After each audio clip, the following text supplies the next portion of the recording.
Good afternoon, everybody, and welcome to our webinar today on going beyond the statement, dismantling systemic racism in nephrology.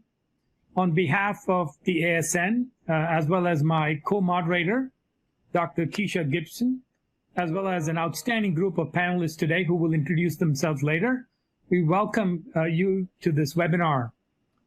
We really have gone through some unprecedented times over the last few months, clearly starting with the COVID-19 pandemic, and then all the protests and the racism issues following the deaths of really the brutal murders of George Floyd, Ahmaud Arbery, Breonna Taylor, and others. So ASN released a statement earlier, a few months ago, but we felt it was important to hear from our members as to what ASN could do in terms of actionable items to really dismantle systemic racism in nephrology. I'd also like to take this opportunity to remind everyone of our members that this week is Nephrology Nurses Week. ASN is releasing a series of videos with our nursing colleagues. They have been with us in the front lines battling COVID and all patients trying to improve kidney health. So please take a moment during this time to recognize a nephrology nurse in your hospital or your clinical practice during this week. With that, again, welcome to this webinar. I would like to hand over to Dr. Keisha Gibson. Hey, good afternoon, everyone. I would like to first echo Dr. Agarwal's welcome to what we hope and envision will be the start of an important ongoing conversation that engages the broad community of our organization. These conversations are important. The unequivocal statements denouncing racism coming from our professional society and others matter because words carry weight.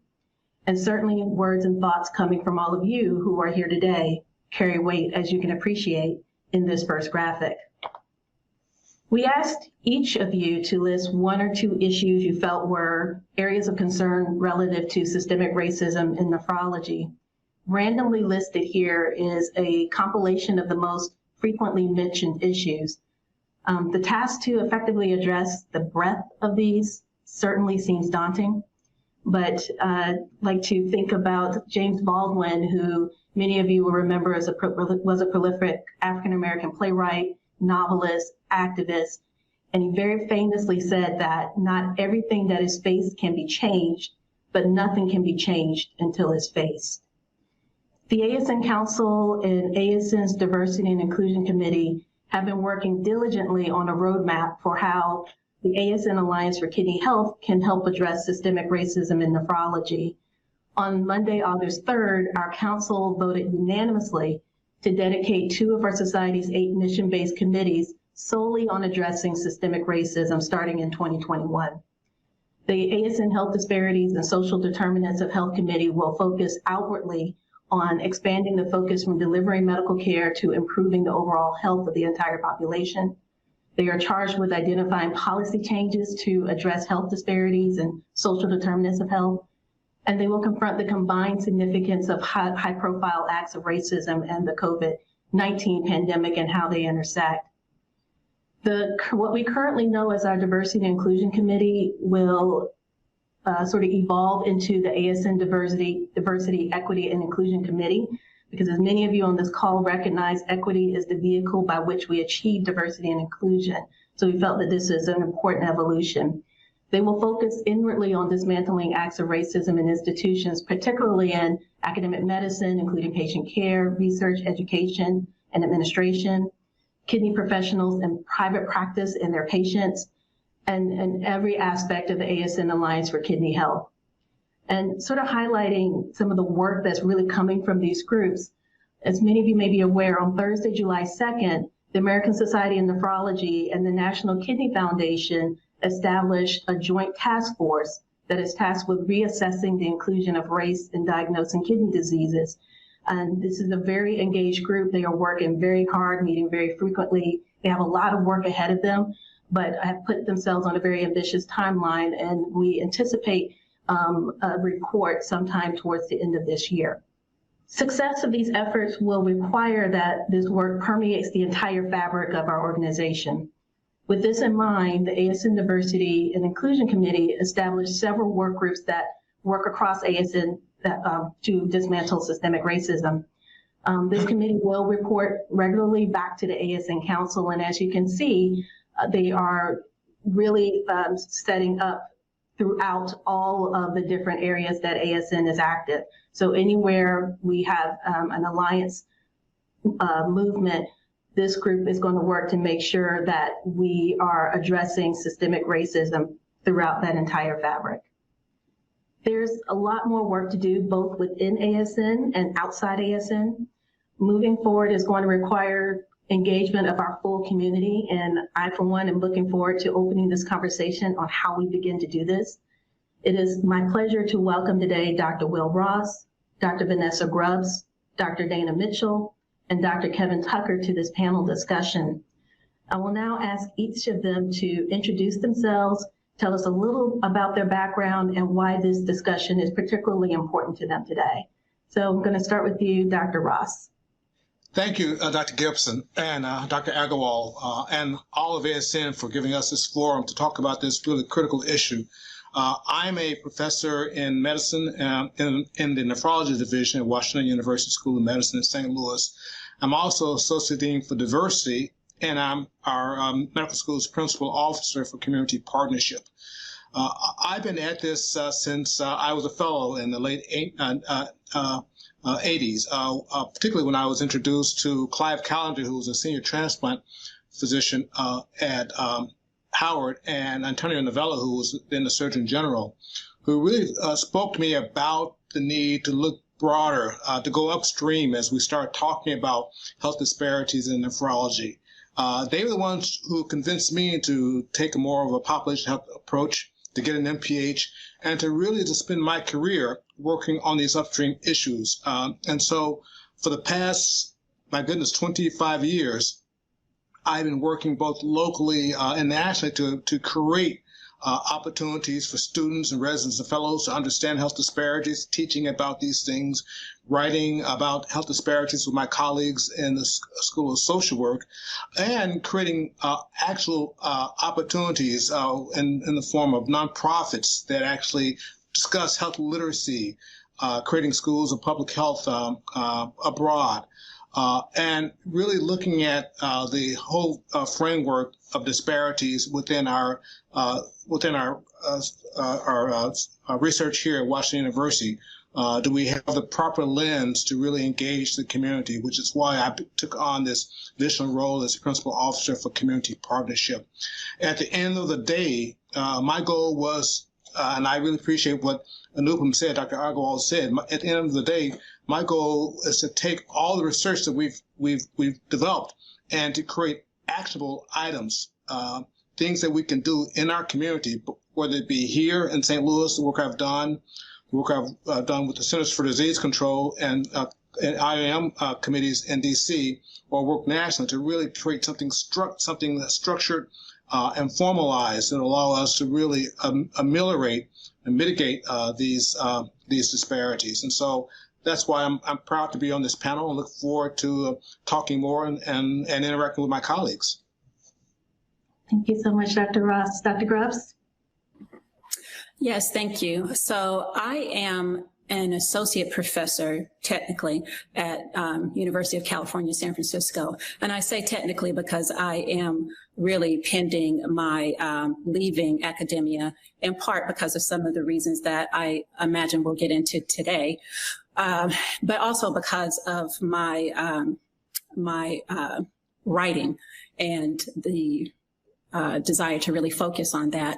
So I've been engaged in this work for a very long time, from the time I was a primary care doctor, really just focused on recruitment of a diverse workforce that mirrored our patient population. And it was my involvement with someone who was on dialysis that I actually became much more aware of what was happening within the field of nephrology in terms of what life is like day to day for a person on dialysis, the various racial barriers in access to kidney transplant. And it was those things that prompted me to first become a kidney donor to that person. And second, to actually go into nephrology so that I might do work to try to really identify and come up with solutions for why we had these various barriers to kidney transplant. And once I arrived in the nephrology fellowship was the first time that I was aware that we did have this race-based GFR reporting, and I've been talking and writing about that issue and all of the rest of the issues within nephrology since that time. So, I echo Dr. Ross's sentiment of just thankful for being invited to this forum. Thank you so much. Dr. Mitchell?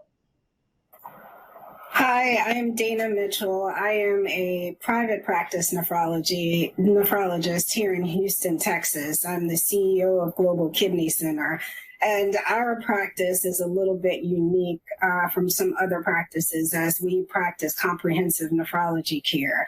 And so when the patient comes to us, we try to do everything in-house for them, be it labs, infusions if those are needed, ultrasound services, vascular access services. And having that sort of setup in the practice allows me to provide advisory services to other groups around the U.S. as well as in Houston about how to do that, because we find that we get better patient engagement by having everything in-house rather than shuffling them from place to place. I'm excited about being a part of this discussion because, as you can imagine, lots of discussions go on in academic medicine that doesn't necessarily translate out to us in the community and what's happening on the front line. So I'm happy to be involved with that. My background, ironically, getting into nephrology was having a great mentor who was in academic medicine as well as private practice medicine, and who took me into his private practice office and had me as a medical student in the dialysis unit and pretty much said to me, look at these patients, they look like you, but look at my partners. None of them look like you. And so look at what you can represent for this community of patients and the impact that you can have by being available and being a nephrologist in the community. And so that's been honestly my work from getting into fellowship and continuing on through the career. So it's very exciting that people are taking a closer look at how race impacts the patients and these social determinants of health. And I look forward to being an ongoing part of the discussion. Well, thank you so much for being here. Dr. Tucker. Well, first, I'd like to say thank you to Dr. Gibson and Dr. Agarwal and the ASN for putting this forum together. I've been involved in workforce development since I was a resident at Massachusetts General Hospital in the early 1990s. And that work continued as a fellow at the University of Alabama at Birmingham in nephrology, where we actually had a fairly robust workforce development program that recruited probably the largest group of African-American nephrology fellows in the country at that time in the early 1990s. I left UAB in 2002 and moved to Boston, where I'm now on the faculty at Harvard Medical School, and have continued my work in nephrology education, being the fellowship program director for the Brigham and Women's Hospital, Massachusetts General Hospital Joint Nephrology Fellowship Program. So I've been involved in workforce development for many years. Since I left that position, I moved to the medical school in the Department of Postgraduate Medical Education, where I work on developing continuing education content. And most recently, we've been developing a webinar series on healthcare disparities and inequities and how they tie into race and racism. So I'm really looking forward to this discussion and taking a lot of what I've learned over the course of the past 3 months in working with distinguished faculty from around the country and tying that more specifically into nephrology and what we can do as actionable steps to improve these inequities. Thank you. I thank all the panelists for being here today, and thank all of you that are joining this call for taking the time to send in your questions. We worked really hard to try to synthesize some broader questions that would encompass the breadth of what was really on your mind. And so with that, I'm going to direct this first question, particularly to Dr. Ross and Dr. Grubbs. As people in positions that wield or potentially wield greater influence, how can we as nephrology clinicians and researchers best advocate for real societal change. In particular, we have seen so acutely with COVID-19 that social determinants of health are critically important to general patient well-being, and that certain populations, in particular the Black community, Hispanic community, and indigenous populations, are disproportionately affected by institutional racism and other systemic biases. So in our positions, how do we best impact change?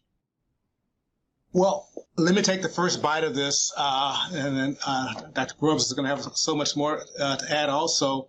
I think we do what we've done with making a statement, first of all.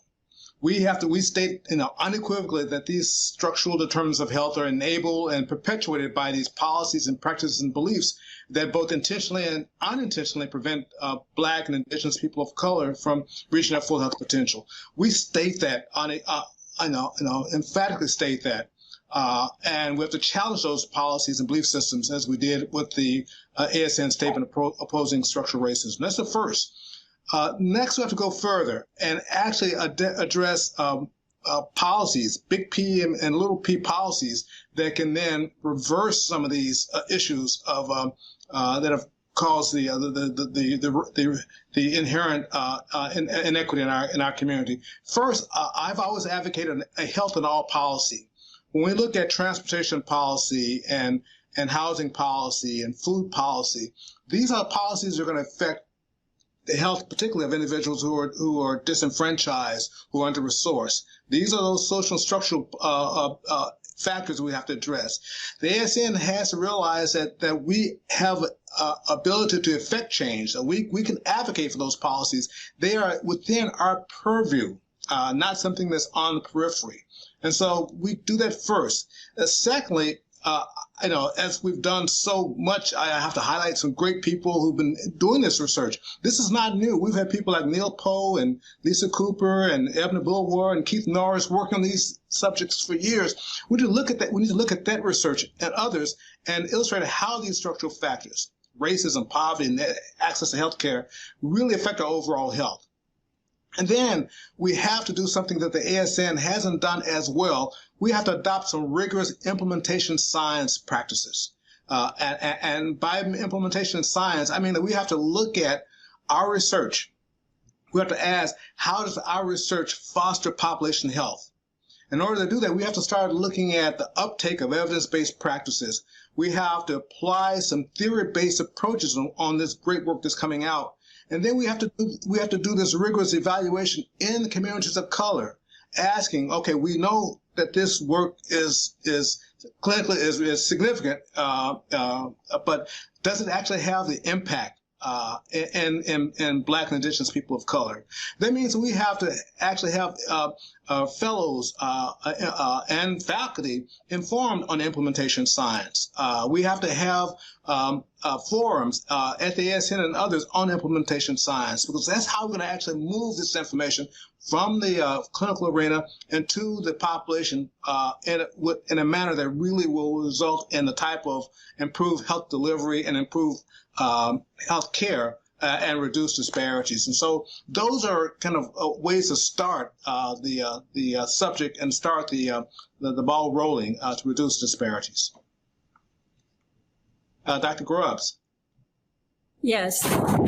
So I would just like to add to what Dr. Ross has said by just stating that I think we give a lot of statements and lip service to notions of social determinants of health and race as a social construct. But then in our day-to-day and in our research, we go forth with this kind of entrenched attitude that there is something biological about race. And we see that throughout all of our work. There was just a paper published this week in JAMA about different SNPs that were more prevalent in Black people and trying to associate that with why there's excess COVID-19 and excess COVID-19 related death, with no mention at all of racism and how that impacts health. So I think we really have to really change our focus and stop looking at everything through a race lens as if it's a biological construct, and rather look at it as through the lens of the social construct that it is, the construct that was made up by governments to control people, to decide who could vote, who could live where, et cetera, who could be what. I mean, this is a caste system, and everything that we have now is from that. So in terms of how we're going to get to some real interventions that can address these issues, we just have to change our approach. And all too often, I hear people justifying the need to look at race as some type of biological marker because of sickle cell disease and APOL1, without ever really acknowledging that these are not Black diseases. These are something that evolved from geographic etiologies. And for us to only think about things through this racial lens is very limiting, and it doesn't allow us to see the entire picture. So I think we really have to stop conflating race with biology. And I think every one of us has a role that we can play in changing the way we operate to this day. I think from people who give talks, we need to stop talking about race as a risk factor, but rather talking about racism as the risk factor. Stop trying to attribute all of the disparities to some kind of unmeasured genetic factors that just simply do not exist. If they did, I don't think Black people would manage to have survived all this time. I think researchers need to stop doing this research that supposedly is there to try to figure out these unmeasured genetic factors.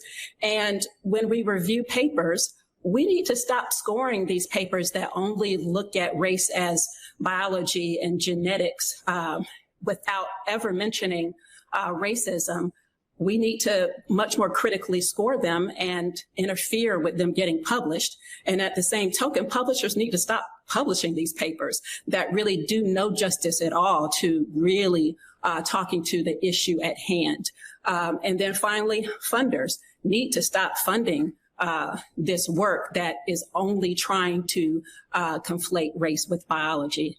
And I'd just like to give a shout out to a really wonderful piece that went into depth about how we can go about that in terms of our academia, which can certainly play out into all of the various recommendations and guidelines that we have. And that's from the Health Affairs blog that was published July 2nd of this year with some of our really impressive critical race theory colleagues, including Drs. Rhea Boyd, there's Edwin Lindo, Lachelle Weeks, and Monica McLemore. So I really encourage people to check out that publication if they already haven't, and not just kind of skim over it, but read it in detail and implement it. Dr. Grubbs, can you give that publication one more time for people that wanted to jot that down? Yes, it's the Health Affairs blog. It was released on July 2nd of this year. The title is On Racism, a New Standard for Publishing on Racial Health Inequities. And the lead author is Rhea Boyd, B-O-Y-D. Thank you so much. I'd like to invite, are there either of my other panelists that would like to comment on this question? Not, I will move on to. I'd like to add something, Keisha. Please. Dr. Gibson.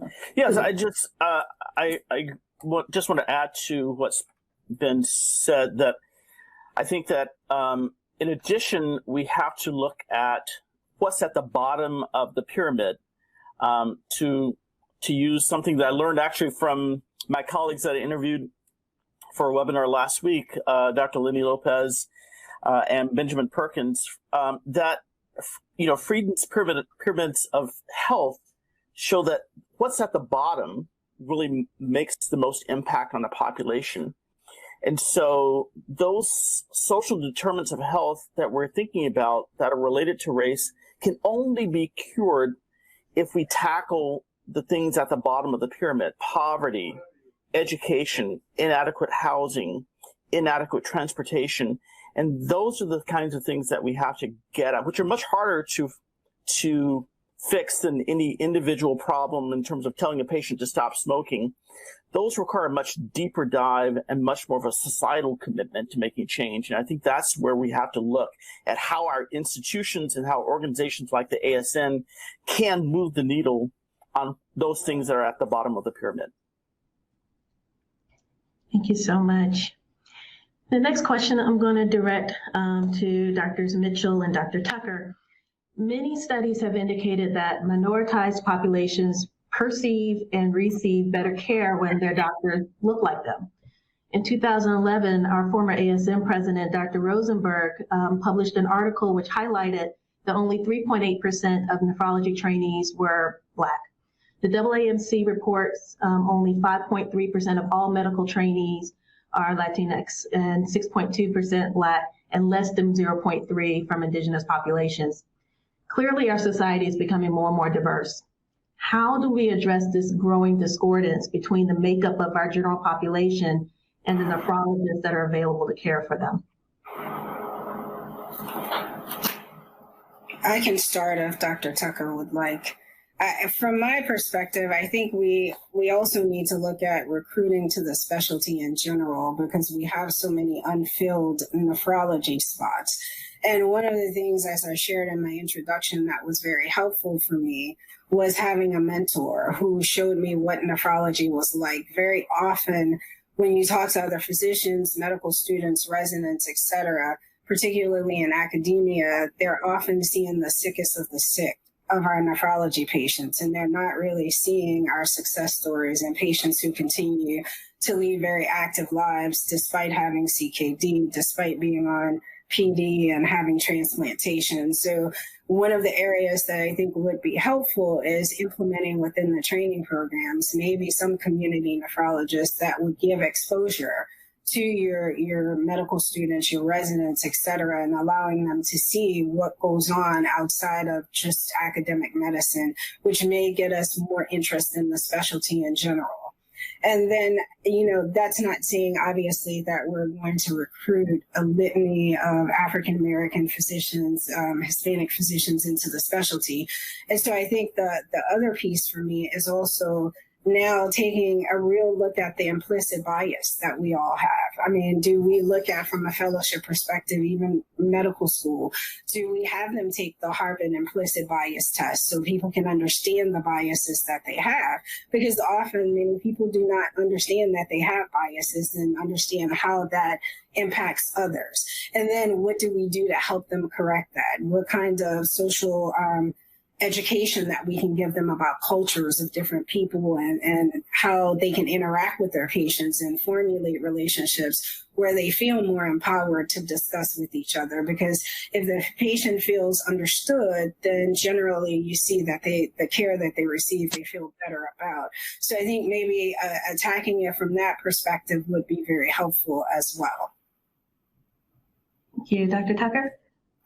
Yeah, I'll just follow up. I agree with everything that Dr. Mitchell has already said. I would just add that I think one of the issues that we face in nephrology, but we face in all of medicine, is a pipeline issue.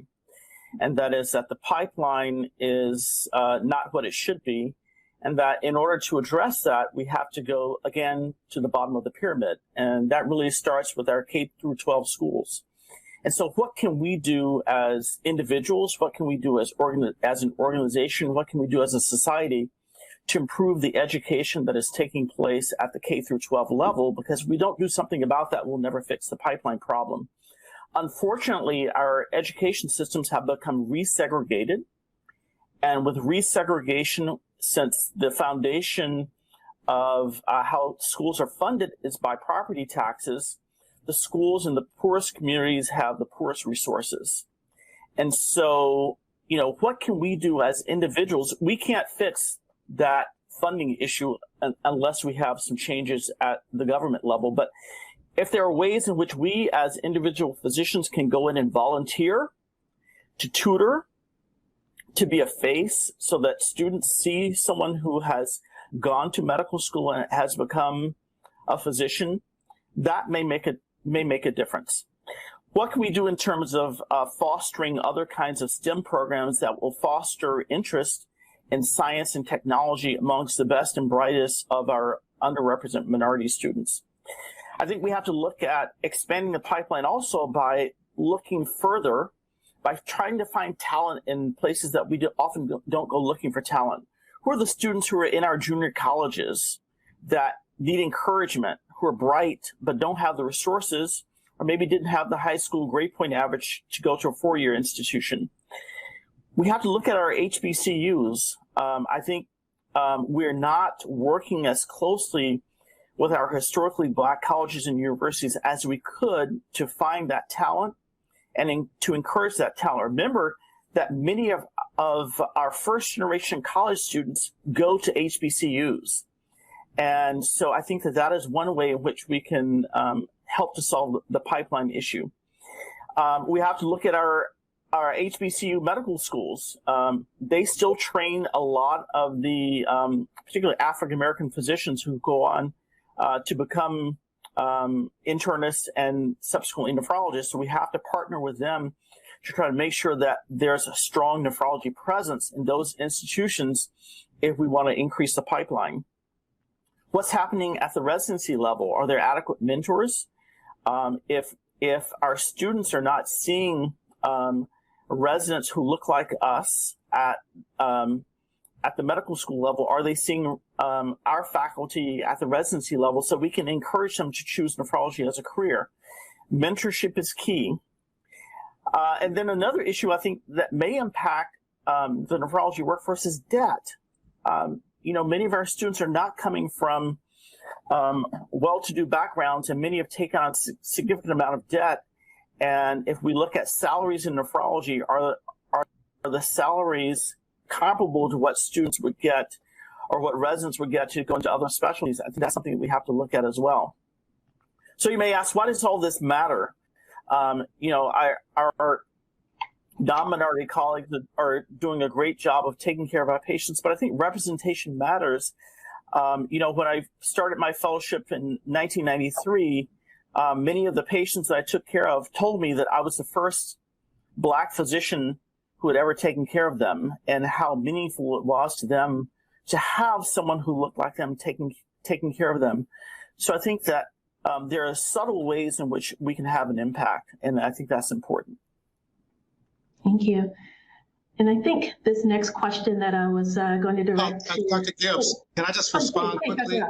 Please. Because I think Dr. Turk and Mitchell and Dana were just, Kevin and Dana were just right on board. I just want to comment on what Kevin just said, Dr. Tucker just said.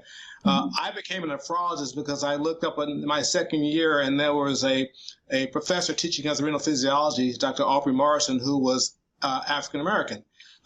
You can only imagine the impact that had on me. The rest is history. So I just want to make that one statement, really just echo what he just said. But I want to go back to your question, Dr. Gibbs, about physicians, kidney physicians. I think we have to really rephrase that, and the issue should be providers. It's going to take us some time. Dr. Tucker just outlined, this whole flow through the pipeline. While we priming these pipelines, we need boots on the ground right now addressing appropriate care for Black and Indigenous people of color. And we need to embrace a whole concept of advanced practice nurses who can be trained, who are already culturally have this sense of cultural humility, who are already from that community. We need to embrace that even more. I'm talking about we, the ASN, the engagement and the use, just dispatching of advanced practice nurses as a collaboration to really address this issue of delivering culturally appropriate care to our communities of color. Thank you. I'd like to jump in and add a little bit too, if I may. Please. So to echo what Dr. Ross just said, I certainly agree. We need to think about recruitment in a more diverse workforce at all levels. I remember when I was first coming into nephrology, and I was doing a research project that took me to at least half a dozen of the area dialysis units, and I only saw one Black dialysis technician out of all of those 6 units, even though, as Dr. Mitchell pointed out earlier, most of the patients that occupy those chairs are Black. So I think there is room across the board for much more diversity so that we can deliver the level of care that folks deserve. But I also wanted to stress one more point that I don't think was really touched on, and that's acknowledging and addressing the racism in our in the gatekeepers, the people who decide who get into medical school, who get into residency programs, who get into fellowship programs. There's and I feel like when I bring this up, people always assume that I'm suggesting that we are, when anyone brings up different criteria, people assume that that means, oh, well, you're just going to have unqualified people. No, that's not what we're talking about. What we're talking about is the fact that we need to recognize that when you get people at the same level, like interviewing for a nephrology fellowship, and one has had to go through all kinds of hardships to get there, that needs to be taken into account. And not just dismissed as, oh, well, their letters aren't as great. Oh, their board scores aren't as great, without acknowledging how racism factors into all of that. And then, sorry, I just lost my point, but maybe that means I should be quiet. Oh, no. And actually, my grandmother used to have this saying that, would ask us, if I plant you, will you grow? And you just grew for me because you led right into the next question that I really wanted to pose, was that in addition to growing the workforce, how do we best address the effects of structural and overt racism in academic institutions to support both the retention of who's there and the growth of current URM trainees and faculty? So that was really a nice lead into this next question that you already started to answer. So would love to invite more of you to sort of help us understand, like, what kinds of things do you think that we should be doing to directly impact just that issue? Well, my thought has come back to me, so I'll just keep going for that one too. So one thing I was just going to say is that we tend to favor admission criteria that favor the already highly favored. So we just really need to rethink what folks have had to go through to get to the places that they are. I remember in an admissions project for a fellowship program, a young woman who had trained in Puerto Rico, that was viewed as kind of a negative. Even though she grew up in Puerto Rico, she survived through, I think it was Hurricane Maria at the time. And there she was sitting at the table to be interviewed for a nephrology fellowship spot. And it was almost as if folks were turning their, looking down their nose at her because she hadn't gone to Harvard or, wherever else, without really taking into account what that young woman had gone through. And I think, just one more thing about the pipeline aspect. I remember back when I was interviewing for medical school, one of the attending physicians asked me what volunteer projects I had been doing, and I said none. But that was because I was working 3 jobs. He didn't ask me anything about that. And I think it's important that we coach young people on really making it clear what they've had to bear in order to get to those places. But onto the question that you really just asked, this is something that I certainly feel like I'm very much still working through and processing, because I am leaving academia because I felt like there was this general unwillingness to acknowledge the racism that was happening, even if people didn't mean it. It seemed like if it was unintentional, that meant it didn't happen. It's like, no, it happened. And if you want to keep people around, if you want to help them feel valued and wanted, then you have to be willing to hear them. You have to be willing to believe them, validate their concerns, and do something about it. We act as if these are issues that we can't possibly talk about because it might make people uncomfortable. But that's the point.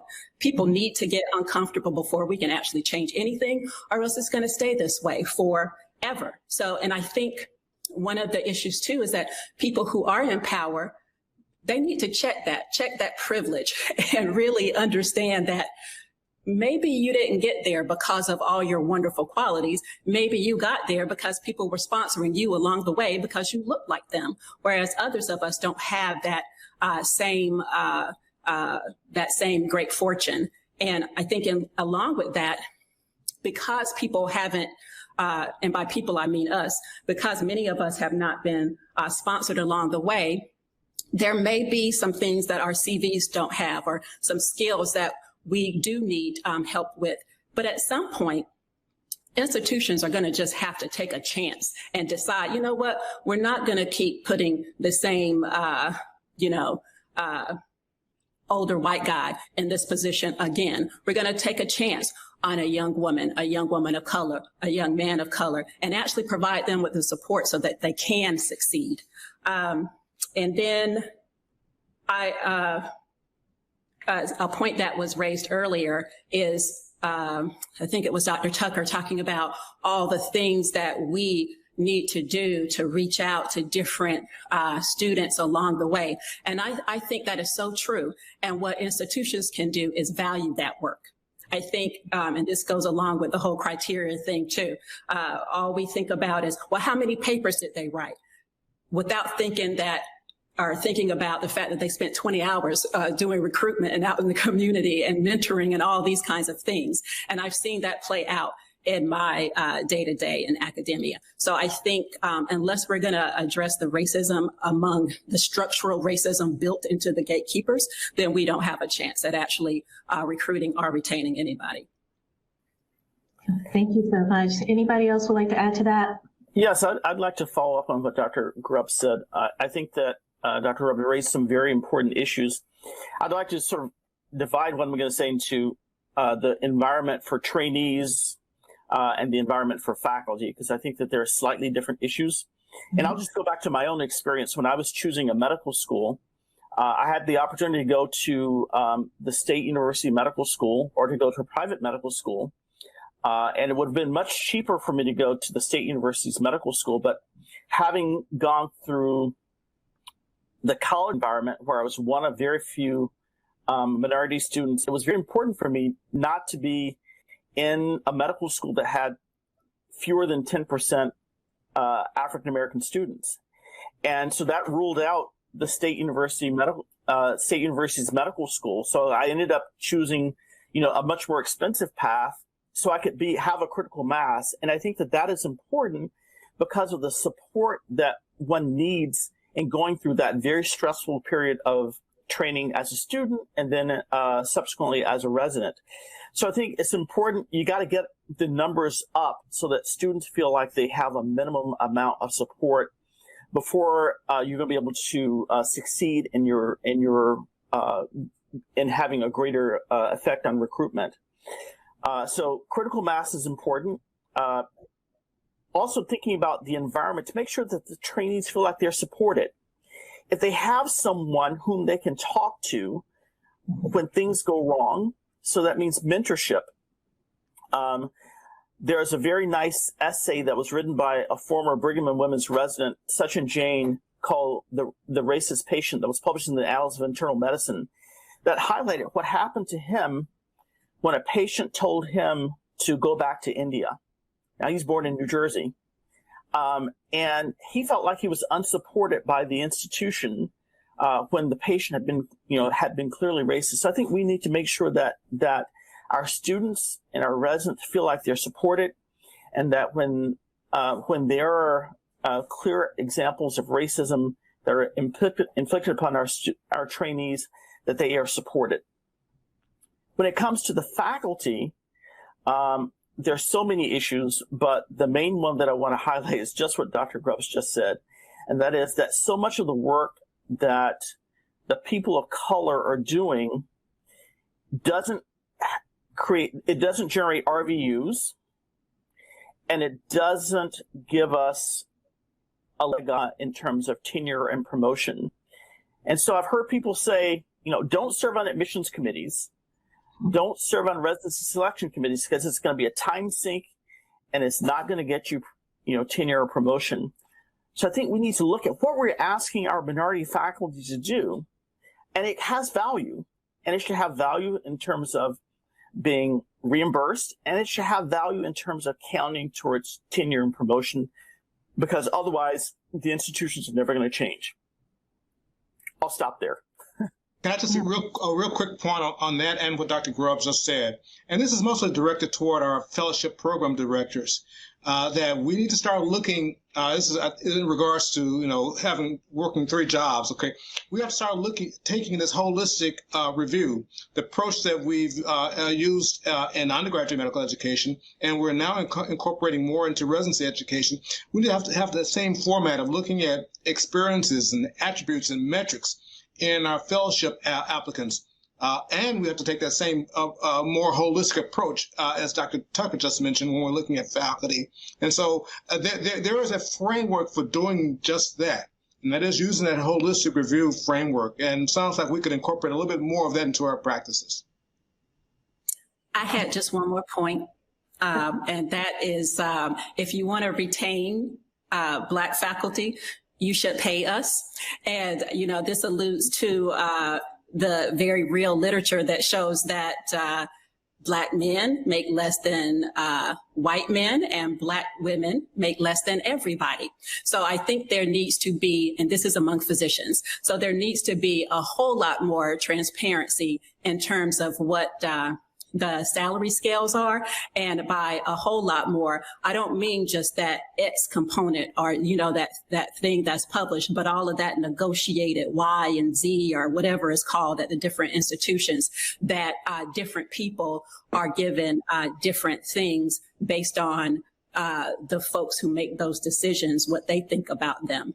And in my own experience, I will just say that we don't talk about it nearly enough. But when I was hired on in a faculty position, I was asked to do the clinical work that my supervisor, I did the work that they asked me to do. And it turns out that that was the work they trusted me to do because of their own thoughts about who I was and what I was capable of.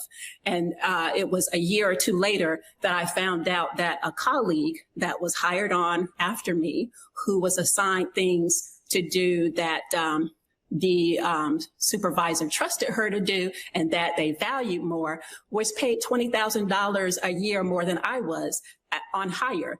That's not okay. And that's something that I only found out by chance. And it certainly led to making me feel like I wasn't valued, that I wasn't trusted, and I wasn't important.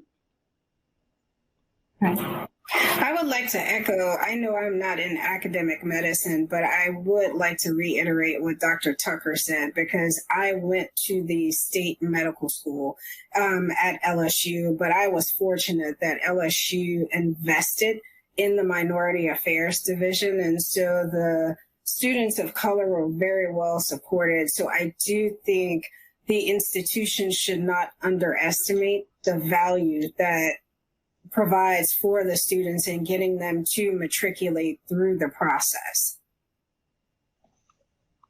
Right.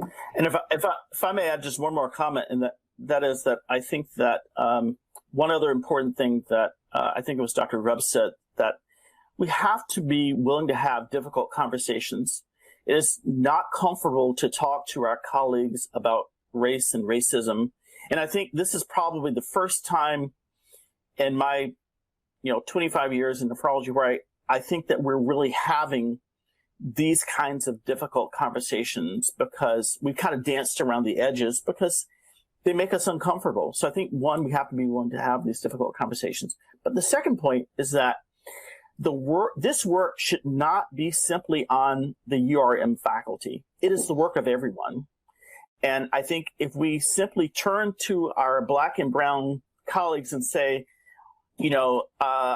this is the work that we need you to do, again, it creates another disparity, because it's taking opportunities for us to be doing things that in most institutions are going to really help us to advance our careers, and segregating us in another way. So I think it's important that all of us, our majority colleagues as well as our minority colleagues, be invested in making our institutions better, because I think it makes us as a field and as physicians and as a medical community better if we're all engaged.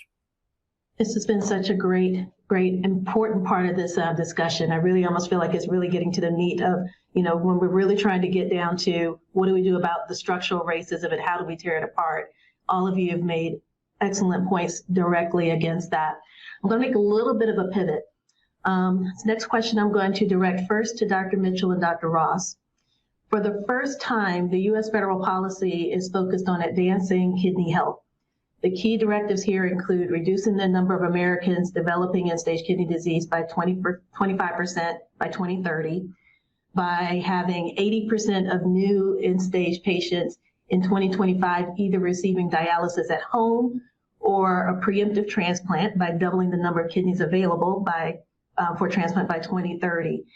So what do you see here are the opportunities and the potential threats in improving the health of minoritized communities with these initiatives? I'll let Dr. Mitchell go first.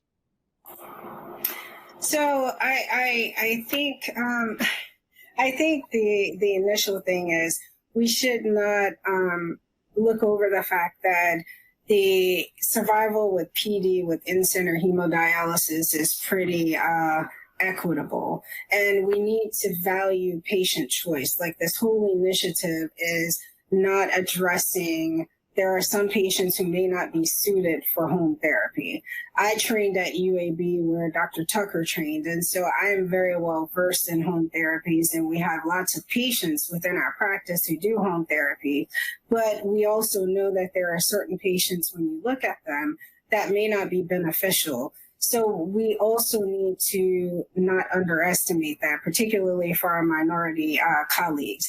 I do feel like we need to focus on education a bit more, which this initiative has not really taken into account very well. Of course, we get paid for CKD education for patients in stage 4, but maybe capturing that population a little bit earlier in the stage 3 may be helpful in order to eliminate some of the fear that's associated with home therapies.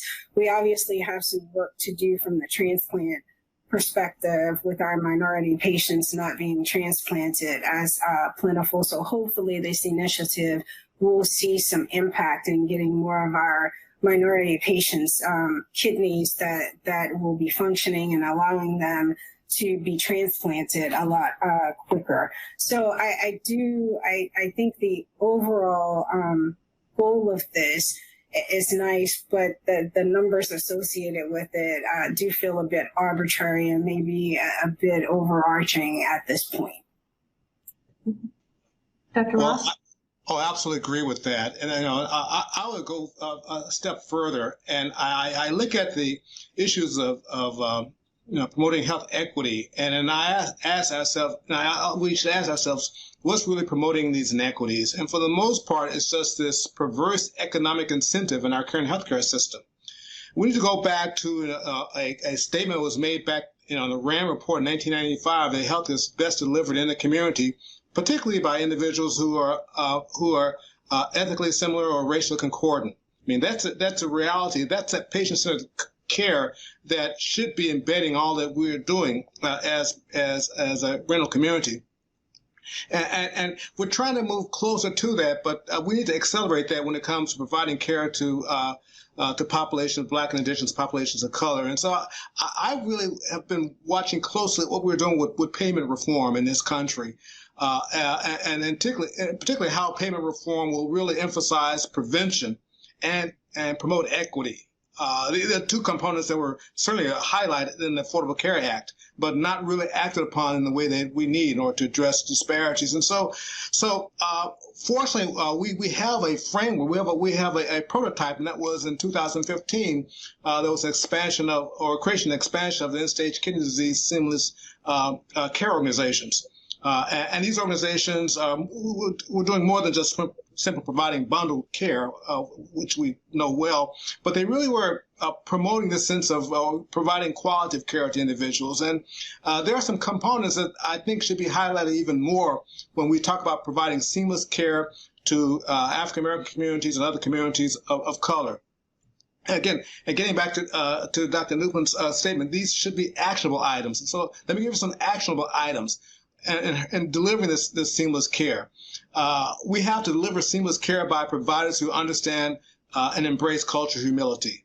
We need to start training individuals, faculty, providers, trainees about cultural humility and about implicit bias. I want to allude to that earlier. Secondly, we talked about this before. In order to get seamless care, you have to get communities to navigate this really treacherous healthcare system. And we need to start embracing more, the use of advanced practice nurses, and even go a step further and start using community health workers who are part of our nephrology treatment team to go out and assist a patient in getting access to food, getting access to proper housing. They should be as essential as the dietitian or the social worker. Thirdly, we have to start embracing and promoting health literacy. Our patients have, it's difficult trying to understand this system, particularly if you've been disenfranchised. We need to give individuals the ability to obtain and process and understand all this basic information so they can make the appropriate healthcare decisions, so they can be empowered. That won't abrogate all the bias and all the discrimination, but it clearly will give them a sense of, of feeling ownership and a sense of, self-esteem and self-efficacy that they can challenge the system to advocate for them. Wonderful. Can I invite Dr. Grubbs and Dr. Tucker to add to that? Yeah, I'd like to add to that. Ooh. I really appreciate what Dr. Ross was saying about the cultural humility and people really owning the implicit bias training and not just assume they're talking about somebody else. But the couple of opportunities that I really want to stress in terms of transplant, in 2014, we got this new rule that allowed people to be backdated to when they started dialysis. And so that at face value seemed to disappear the disparity in people being on the transplant wait list. But an opportunity is for us to actually make sure more people get on that wait list when their GFR is 20. And that gets into how we're interpreting this race-based GFR, and hopefully we can get rid of that.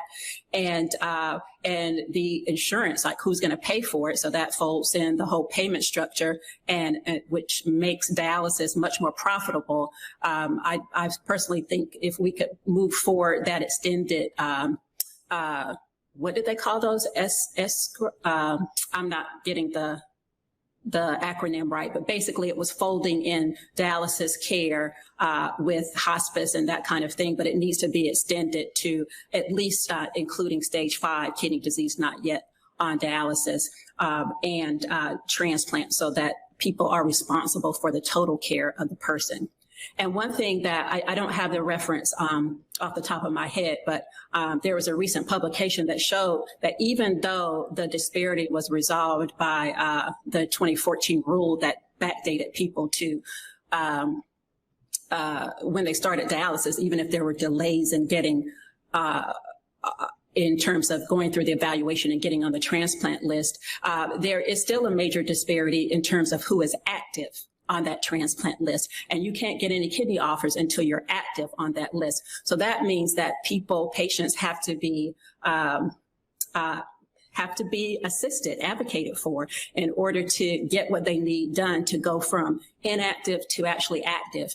And I see, again, this is where the systemic racism that's baked into everything that we do really has to be addressed. And for example, I think about some transplant centers require that people have 5 support people. And if they don't have the names and numbers of 5 support people to write down, they are dismissed and they can't even be waitlisted. And I've had patients where they said, well, I didn't have any support people. And, I'm like, man, you got 3 roommates. They're not talking about somebody that has to change your dressings. There's somebody that can take you to an appointment, pick up your medicines, things like that. There are people in your life who care about you and want to be helpful. That's what you do. So for transplant centers to not even give that basic information, but use it as ways of weeding people out, when particularly I've really only cared for the public hospital population, and people tend to, a lot of people tend to be alone. They tend to be very proud of being independent, and they tend to work really low-paying jobs. So the same patient was, they tried to disregard him because he was often late for dialysis. And I said, well, he's a dishwasher. If he was to say, I can't come in, I can't do this, I got to leave early, he would be replaced with the quickness. And what I said to the transplant team was, if anything, this is all the more reason for him to get a transplant, so he doesn't have to, he can have his full treatment with a kidney transplant and be able to work and sustain himself without fear of being penalized for having kidney failure. So these are all the things that disproportionately impact our communities that the transplant centers use as criteria to weed out people. And they don't have to say it's because you're Black, because you're brown, because you're indigenous, because it's already disproportionately affecting those same people. Thank you, Dr. Grubbs. Dr. Tucker, do you have anything you want to add to that thread?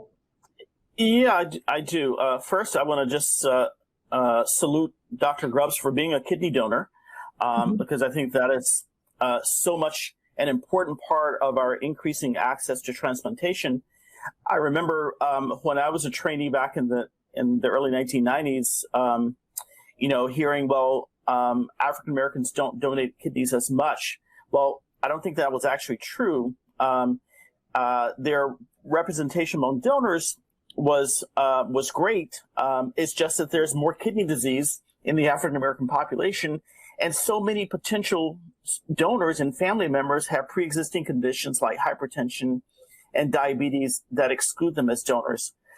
So I think we should give a shout out to all of our donors. And so Dr. Grubbs, special shout out to you for being a kidney donor. I think the other things that we have to look at are what are the barriers to transplantation, again, that institutions can change that may be ameliorated by reimbursement changes or things that the ASN can advocate for. So Dr. Mitchell's a little bit younger than me, but at least when I was at UAB in the early 1990s, we did inpatient evaluations because we had patients who came from great distances, and they would come to the university and stay for 3 days and get all of their transplant workup done in one hospitalization. So they would get echocardiogram, they would get dental clearance, mammogram, everything that was done, so that when they left, we knew that they had all the testing that needed to be done so they could be listed for transplantation. I don't think that that's done anymore because of problems with reimbursement, but think about how much sense that makes. People don't, if they have to go back and forth to the hospital, people who are poorly resourced, people who rely on a family member for transportation or for public transportation, and they have to do all of these things around their dialysis appointments, that we should be thinking about processes that make it easier for patients to get their evaluation workup done. I think that in many institutions, the evaluation workup process is too complex and too cumbersome. We need to think about how we can simplify it, make it easy for patients to get all the things that they need to get done. And that will move the needle potentially in terms of access to transplantation.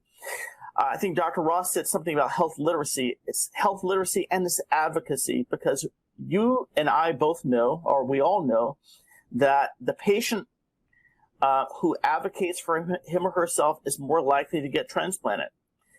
So we have to educate our patients about how to be good self-advocates, because whether it's fair or not, I think that's currently an important part of the process. And then in terms of home dialysis, I'm a big advocate for peritoneal dialysis and for home dialysis in general, but I see far too many people of color who've never been told about peritoneal dialysis, or at least when I talk to them, I say, did anyone talk to you about peritoneal dialysis? They have no clue. And so I think that there are biases that are creeping in to whom we think are candidates for home therapies. And I think that we need to rethink those biases, because we've trained a lot of patients to do peritoneal dialysis, and I think that all those assumptions about education and socioeconomic status have gone out the window. It doesn't take a high socioeconomic status or a lot of education to be a good home patient, and so I think we need to check our biases. Yeah, I so appreciate that comment, Dr. Tucker. I remember about 8 years ago getting in my car, driving from my clinic to South Carolina to accompany my aunt to her nephrologist appointment, because the nephrologist refused to talk to her about peritoneal dialysis, because the assumption was made that with her high school education, she wouldn't be able to handle it. And I had to kindly inform him how she really was truly a nurse. And I mean, it's part of her role in our family. And that absolutely added to her quality of life. So that ability for us to advocate as nephrologists for our patients and check our biases. Absolutely. So I'm going to pivot a little bit. We have several questions in the chat. I know that we won't be able to get to all of them, but in these last few minutes, I would love to see if we can have you guys address some of them.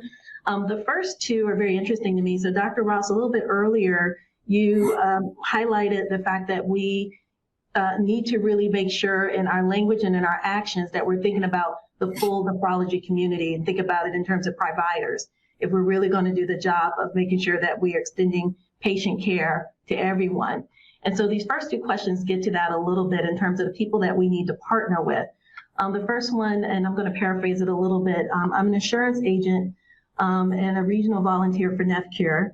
It came to my attention that there are many dialysis patients who are African American, and I feel they do not have access to what is available as far as support and education. I believe that if people in general are educated and made aware of symptoms like hypertension and diabetes and are educated in regard to diet and nutrition, perhaps many would not go into kidney failure and CKD. And this person gives a little more detail in regards to that. But the question, but her point at the end is, I believe all people need to understand that there are ways to protect themselves and their families. And I would like to be a resource coming from the insurance industry and remain involved and devoted to teaching families. And so I think just a comment to that, I would love to hear the panel sort of comment on the additional partners outside of our providers. Like, who are the important partners that we need to be thinking about to address disparities and to try to help us break down the structures that prevent us from providing that good care? Oh, I appreciate that, Dr. Gibson. And I just want to highlight the importance of community health workers, who were initially, the whole concept of using community health workers was actually codified in the Affordable Care Act with the creation of a fund. I think it was a public health fund, which unfortunately never quite materialized. And so we recognize the benefit of that. We want people out advocating, but we want to recognize that they are of value. And we want to treat them as someone of value and compensate them based on their value to the renal community, to healthcare, to the U.S. as a whole. And so I think that we have to really embrace those community health workers. Again, they should be part of the team. And they're easily identified. Here in St. Louis, we created a health commission, the Regional Health Commission, in 2002. And one of the first things we did was to spin off an organization that hired community health workers to help to do just what this insurance person was doing, to really help shepherd a person through that process, and it's been really impactful. We need to make that a little bit more a function of delivering care. It just has to be hardwired, institutionalized into our practice. And I think that's something that we can start, discussing, because that's going to be a policy change, but it's a policy change which I think is within reach. And along those lines, I'm thinking about community workers, our other partners, like our largest dialysis company. So there's a statement in the chat that there is a notable lack of diversity on the board of a lot of these partners that we rely heavily on. And what is the potential impact if we improve diversity and representation from large partners like that? What do we see may be the downstream effects of that? Or what could we hope would be the downstream effects? This is going to anyone or? Anyone. Well, I'll try to weigh in on that. I think we saw a lot of this come out when everyone started, companies, corporations started issuing all of their Black Lives Matter statements after the murder of George Floyd. And then people started looking at their boards and calling out that, so if Black Lives Matter that much, why are there no people of color on your board? And so I definitely think people have to be willing to do more than say what they think they're supposed to say. They have to be willing to live it. And there is no reason for any corporation or what have you that takes care of majority Black and brown patients that has none of that representation on their boards. I mean, we've seen the history in terms of just women, that when boards are required to have a certain number of women, everybody does better. Diversity is a good thing. And instead of people looking at it as, what am I as the non-marginalized person gonna have to give up, but rather change that mentality to, what are we gonna gain for our entire field by actually embracing the different perspectives and skills that come from people who come from different backgrounds. Yes, that has to be. Now we have to take a dose of our own medicine now in ASN. When based on what you're saying, we've been talking about diversity in nephrology for a while, and I really applaud the efforts to have groups that are doing this. But this shouldn't be a side. It shouldn't be delegated to a side group. This discussion should be held at the highest level, at the top echelon of the ASN, in terms of looking at who's at that table, who's making these comments, who's advocating for progressive changes. And we need to look internally. And if we don't have that internal representation, then we're part of the problem, not part of the solution. Yeah, I can honestly, you definitely hit a nail on the head. That is absolutely a charge and an important change that ASN is working really hard to change. And there have certainly been changes over the last couple of years, but everything's a work in progress. And so this is what we need to continue to support. Absolutely. May I bring up one point regarding community partnerships? And that is, I don't think that we should forget, particularly in the African American community, the church remains one of the strongest institutions. And I'm sure all of you have been asked to participate in panels, do community education in churches. And I think that remains an important way in which we can reach the community. And the other is peer education. As I was talking about peritoneal dialysis education, probably one of the most effective ways that I've been able to teach patients about peritoneal dialysis has been to have them talk to a willing patient who's been willing to share her experience. And she's been the most effective advocate for home therapies, much more so than I. So I think that we have to think in creative ways about engaging the communities that our patients live in and peers. One thing we do within our practice is we also provide support groups for the patients. So I do think we need to not underestimate, just echoing what you're saying, Dr. Tucker, is people talking to each other, which, in turn allows them to talk to their family members. biomarkers. And so even engaging your patients to support each other, because oftentimes that does get overlooked in the care of the patient. We didn't realize as a practice, we piloted it and put it out there as something that was available within the practice. And of course, the first meeting was a minimum number of patients, but they went back into the dialysis units and talked about how helpful this was for them. So I think even looking at something like that for your CKD population, even pre-dialysis, would be something that would help them in terms of education. Wonderful. So there's another question in the chat. It goes back to, I think, some statements, Dr. Grubbs, that you were putting forward, and how we need to move away from looking at race from a biology lens. And one person wanted to ask, does this mean that we should stop adjusting altogether for race? Could you comment a little bit more on that? Well, every time I give a talk about this topic, particularly around the GFR, someone contacts me after or at the end of it, and with a similar question like, so what do we tell Black people?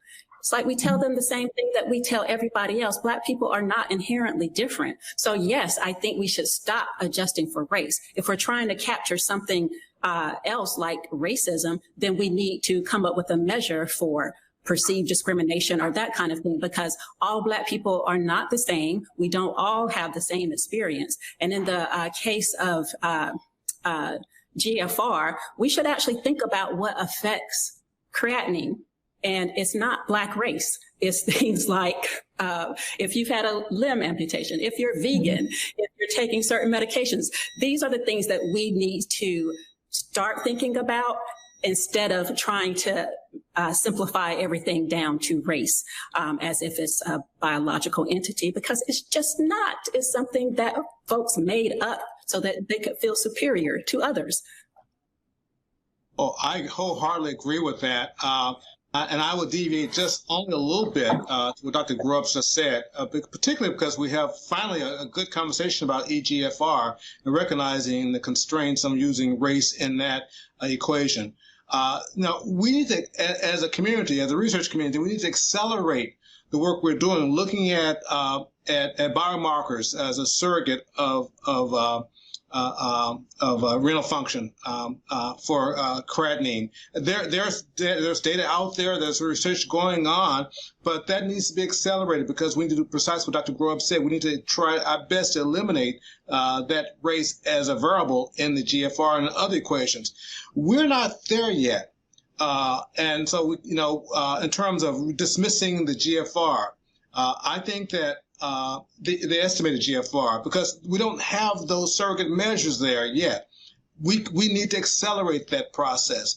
And I think the ASN can really put this on the front burner of how do we then look at the data and come up with the appropriate markers. It won't, I don't think it's that complicated. It just has to be a higher priority.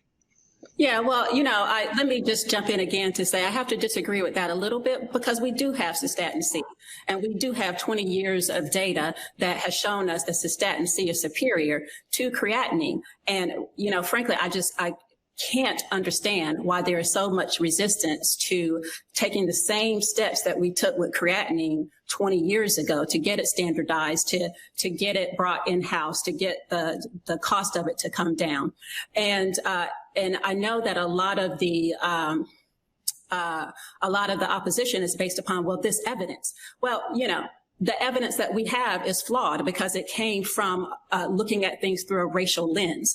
The original researchers started with Black race as this marker that could affect how kidneys handle creatinine, along with a bunch of real biological markers, but they didn't give us any of the data about how there's more high blood pressure, there's more diabetes, there's more poverty within the original Black folks that were included in that equation. And 20 years have passed and nobody's tried to figure out, well, what is it really about Black? And that's because it is so ingrained in just our mindset that Black people are different and that it does carry this biological meaning. And if we could just get away from that and just, ignore that, or, call it the alternative fake fact that it is, then I think we could make so much more progress in the work that we do.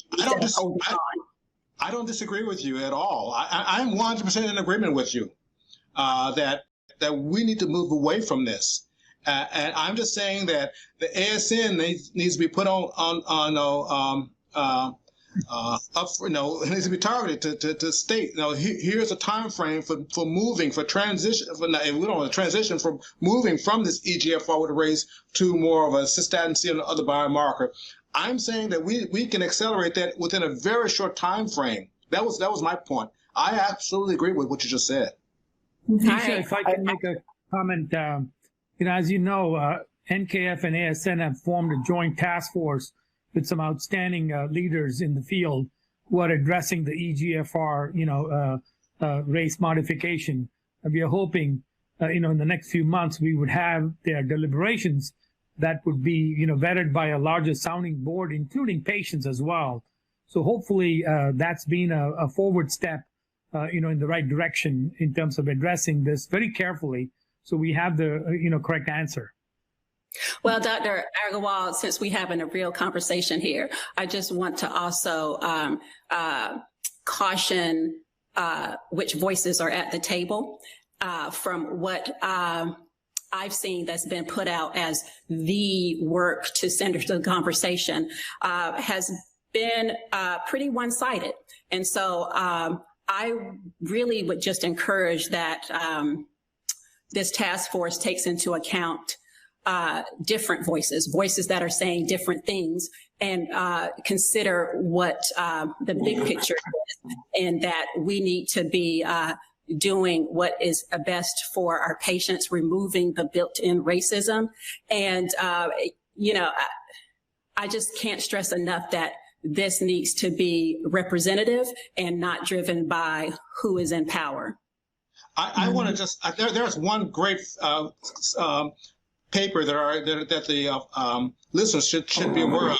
It just came out in See Jason recently. It's by Andrew Levy Poe, speaking of representation, an African-American nephrologist who we all know quite well, on kidney disease, race, and GFR equation.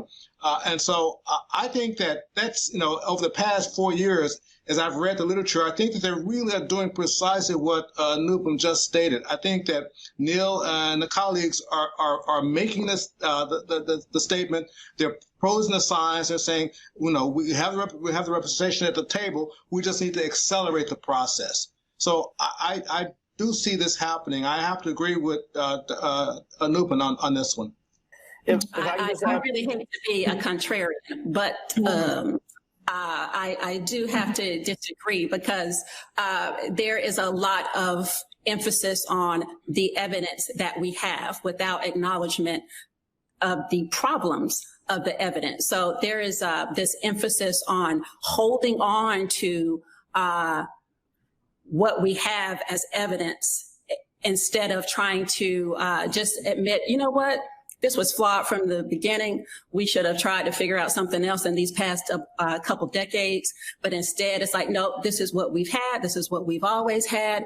And so I think when I say representation of voices, I don't mean just who is holding the power positions within nephrology and within these organizations. I mean people who have actually thought on different aspects of it. Because in that exact same issue of C. Jason, I wrote a piece, I published a perspective piece that talked about the inherent racism that fed into, and they probably didn't mean it, it was not the intention, but that doesn't matter. The result is that we have this race adjustment that has grown out of our legacy of using race to trying to conflate it with biology to justify the wrongs that have happened to Black people since slavery. That is the truth. And if we could just acknowledge that and move on and actually include some voices that know that and can be heard and listened to, then I think we would make tremendous progress. So if I can just... If I can just make one comment, and then we can move on to it, because this is a very thorny topic and there are a lot of differing views. But I'm not, I want to disagree slightly with Dr. Grubbs. I'm not hearing from Neil Poe and from Andy Levy that they're not acknowledging that using race as a modifier is flawed. But what I'm hearing is let's figure out what the next best step is, because I think all of us need to educate the nephrology community and the general community about what the limitations of the estimating equations are, and that we don't exclude people inadvertently from participating in clinical trials, for example, which is another goal that we should have of making sure that all people are included or represented in clinical trials, because we're wrongly estimating what the GFRs are.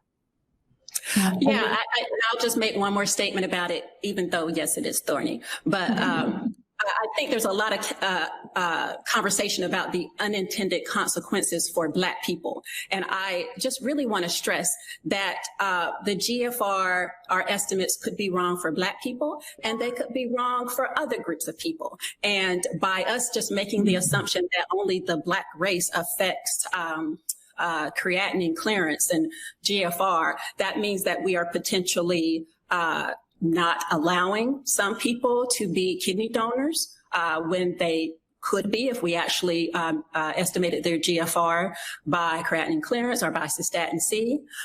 We are denying them certain medications because we are assuming that if they're not Black, then their GFR is not high enough to be eligible for those medications. So I know, things tend to be very East Coast in this country, but the country really is quite diverse, and it is more than Black and white people. And none of the groups, none of us are homogeneous, and none of us have the same set of circumstances. And for us to try to simplify it down to if African American or not is just a real injustice for all of us, I think. Well, I'm just, in the interest of time, this is such an important conversation. And I think that, even just listening to this last component of it, is really getting to what we wanted today, was a real conversation to talk about our actionable items and to really say, how do we move forward? As I think Dr. Grubbs, you were one that mentioned, we've got to lean into our discomfort. And we've also got to be bold and brave enough to really address things head on. And so as we're thinking about, what the task force is coming together with this very question, as I'm listening, is making sure that we're bringing in the broad community and that we are, through different iterations, finding different ways to make sure that we get all the opinions around the table so that we have the best path moving forward. So today has just been, I think it's been a really good start to this conversation. There's a lot of work to be done. And there's a lot of change that needs to happen, and change starts with us first. It starts with ASN, it starts with us internally. And I think that, as I'm walking away from it, that's one of the most important things. And as I'm thinking about health determinants, some of the things that we heard about today is really moving ourselves away from looking at race with a biology lens. Really thinking about what we're really talking about is geographical differences. We need to hold ourselves accountable at every level. So as we're seeing studies that are being designed, being very thoughtful about making sure that we're including true social determinants of health. Are we really addressing racism? As papers are coming through and editors are looking at it, make sure we're paying attention to that. Our funding agencies, really challenge people to make sure that we're completing science that really truly helps us move the needle and move forward. Our workforce, we've got to think about the diversity of our pipeline, making sure that we're starting K through 12 and on through, and looking at different partners, places where we really haven't recruited our communities, community colleges, making sure that we're thinking about the strength of our HBCUs and improving the diversity. And then once we create that critical mass, we got to make sure that they're supported. We have to make sure that people are in environments that support their development. We need to just stop focusing on mentorship and think about sponsorship. Make sure people actually have access to opportunities. And then we need to think about policies. Do they really address what the community needs to address health disparities, to make sure that Black, Indigenous people of color are all truly supported in all aspects of CKD care with the policies that are coming forward. So I'm really looking forward to it. I think this was a great first conversation. I'm looking forward to seeing more work being done in our organization and with our partners. And with that, I'm going to pass the baton to Dr. Agarwal to close us out. Dr. Gibson, thank you very much. Really a great session. I know we could go on easily for another 90 minutes, but really want to thank all the panelists. Really a lively, open discussion. We've got a lot of questions. We'll try to address those questions and post them, answers to those on our website later on, along with the recording of this. I'd like to commit as ASN president that we will, this is a top priority for ASN within our organization to ensure that all aspects of systemic racism are completely dismantled within our society. And going forward for every level, whether it's trainees, whether it's clinicians in practice, whether it's faculty in academia, that really we need to address this head on. And that was one of the reasons to begin with this webinar, to see what are actionable items we can come from. We cannot do this alone. We need your help in helping us, how best can we serve the patients and others in meeting our goal.